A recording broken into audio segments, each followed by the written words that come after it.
Class 10th का गोदली भाग 2 काव्यखंड का फर्स्ट चैप्टर गुरु नानक द्वारा जो लिखा गया है राम नाम बिनु बिरथे जग जन्मा, उसके बारे में हम लोग पढ़ेंगे। गुरु नानक के बारे में हम लोग थोड़ा सा जान लें। इनका जन्म 1469 ईस्वी में तलमंडी ग्राम जिला लाहौर में हुआ था, जो अभी पाकिस्तान में है।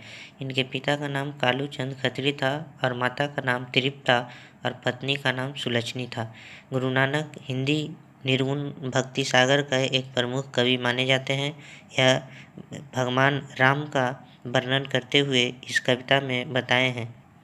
पहला पंक्ति है, राम नाम बिनु बिरथे जगी जन्म, भिक्षु खावे भिक्षु बोले बिनु नावे निफलु मटी भ्रमना।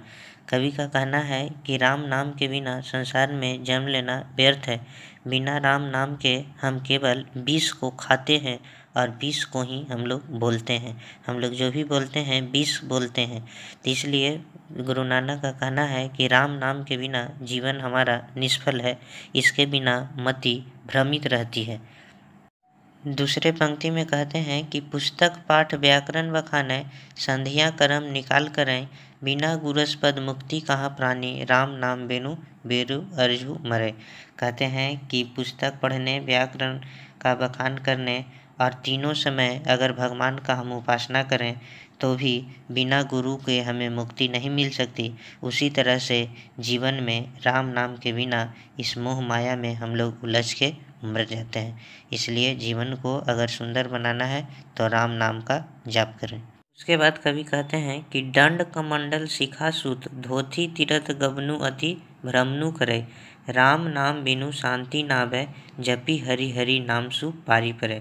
कहते हैं गुरु नानक कहते हैं कि आज के समय में डंडा, कमंडल, शिखा, जनेऊ, धोती पहन लेना, गेरुआ वस्त्र पहन लेना, यह सब बाहरी दिखावा है। तीर्थ यात्रा करना, अगर मनुष्य तीर्थ यात्रा करता है तो और राम नाम का जाप नहीं करता है तो वह तीर्थ यात्रा बेकार है।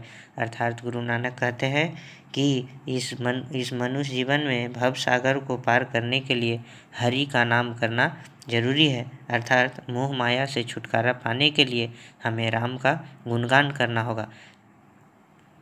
राम नाम के बिना हमारे जीवन में शांति नहीं होगी। उसके बाद कहते हैं कि जटा मुकुट तन भसम लगाई, बसन छोड़ी तन नगन भया, जेते जिया जंत जल थल महियल, जत्र तत्र तू सरप जिया। गुरु प्रसादी राखिले जन को हरि रस नानक झोली पिया।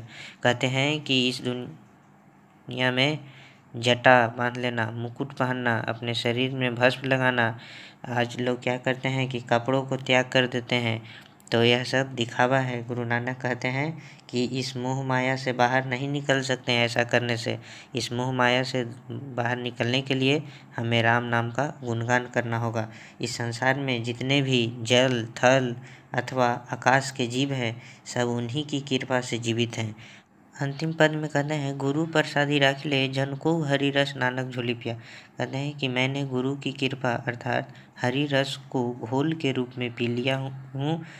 हर सभी मनुष्य इसे हरि रस समझकर पी लें, क्योंकि जीवन में हरि रस से अच्छा कोई आनंद नहीं है। अगला पंक्ति में गुरु नानक कहते हैं जो नर दुख में दुख नहीं माने, मतलब कि मनुष्य वही है जो दुख में भी दुख को नहीं मानता है। सुख सने अरु भय नहीं जाके कंचे माटी जाने। कहते हैं कि जो व्यक्ति सुख सने और भय, जिसके पास सुख सने और भय नहीं होता है और जो सोने को भी माटी जैसा समझता है, मतलब सोने को भी मिट्टी समझता है, वही सच्चा आज का मनुष्य है। उसके बाद कहते हैं नहीं निंदा नहीं अस्तुति जाके, लोभ मोह अभिमाना, हरस शोक ते रहे न्यारो, नाही मन अपमाना। मतलब कहते हैं कि जो मनुष्य निंदा और स्तुति से प्रभावित नहीं होता है, मतलब किसी को अपना अपमान होता है उससे प्रभावित नहीं होता है, या जो लोभ मोह और अभिमान से परे हो, मतलब कि लालच जिसमें नहीं हो, मोह नहीं हो, वह अभिमान नहीं हो उसमें, जो हर्ष और विषाद से प्रभावित नहीं होता है, मतलब कि उसका खुशी दुख इससे कोई उसका फर्क नहीं पड़ता और मान अपमान के लिए उसको कोई चिंता नहीं लगता, उसका मान भी और अपमान भी एक जैसा लगता है, तो वही व्यक्ति आज मनुष्य है। उसके बाद कहते हैं आशा मनसा सकल त्यागे कई जग तय रहे निराशा। मतलब कहते हैं कि जो मनुष्य अपने मन से सभी आशाओं को त्याग देता है, अपने अंदर कोई भी सपना आशा उम्मीद नहीं देखता है, अब इस सांसारिक विषय वासनाओं से दूर रहता है, तो वैसे व्यक्ति को वह कहते हैं कि मनुष्य है। उसके बाद है गुरु काम क्रोध जेहि परसे नाही तेहि घट ब्रह्मा निवासा। कहते हैं कि जिस व्यक्ति के मन में क्रोध नहीं होता हो, झूठ बोलता नहीं हो, जिस व्यक्ति का मन सच्चा हो, जिसे काम क्रोध जिसे छू भी नहीं सकता, वैसे मनुष्य के हृदय में ब्रह्मा का निवास होता है।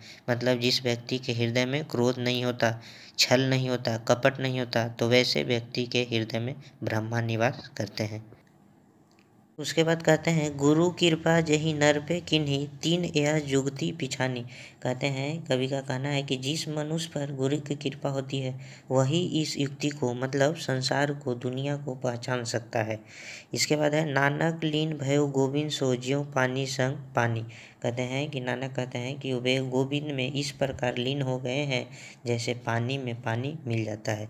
जो व्यक्ति इस युक्ति को पहचान लेता है वह गोविंद में इस प्रकार लीन हो गए हैं कि पानी में पानी जिस प्रकार मिल जाता है, तो मनुष्य भी जो भगवान का गुणगान करता है, ईश्वर का गुणगान करता है, तो वैसे व्यक्ति पानी में जैसे पानी मिल जाता है उसी तरह से वह व्यक्ति का भी मन हो जाता है। इसके बाद पहला लेसन समाप्त होता है और इसके बाद हम लोग अगला वीडियो में देखेंगे इसका प्रश्न उत्तर। Thank you.